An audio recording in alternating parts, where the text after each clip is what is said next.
Imara. Yes, kwa mara ya kwanza unacheza katika mashindano ya Mlimani Cup na unakwenda kutoa ubingwa kwa mara ya kwanza. Kwako unajisikia furaha na mtihani? Sio furaha sana. Sana kwa sababu ndio wangu kwa siwezi kucheza na sport ya Mlimani. Kwa nikipata likizo na mbaki sasa hivi nimebahatika kucheza safari kupata ubingwa ya sasa. Lakini sasa umetoka kuchukua ubingwa wa ligi kuu ya Zanzibar. Sasa hivi unakwenda kucheza na ngao ya jamii ya PVZ.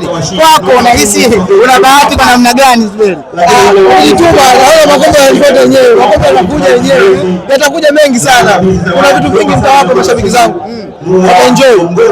Hivyo kuna siri gani hasa hapa nyuma, lakini pia umekwenda kukutana na mastaa wakubwa ambao wamecheza kule Tanzania bara. Tunazungumzia Mashaka Popa kwenye ndondo na kuja kukutana naye leo. Kwako umehisi umepata experience kwa namna gani? Hamna, kawaida tu.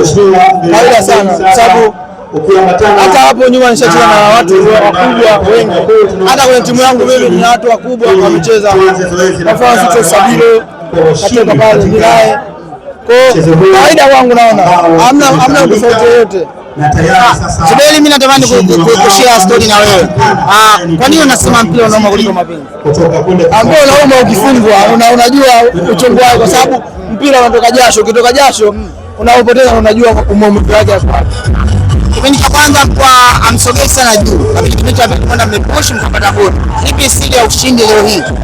Mimi nafikiri kwamba atakuwa ni mkamilifu wa timu kwa sababu watu wengi asipeleke sana kwenye ndio mchezo mkali. Kwa hiyo lazima kwa mkamilifu mzuri na iweze kushambulia. Lakini kipindi cha pili tumesikia mazungumzo ya walimu wetu tunafanyia kazi na ndio ushindi. Unataka kila la heri mwanangu. Asante sana.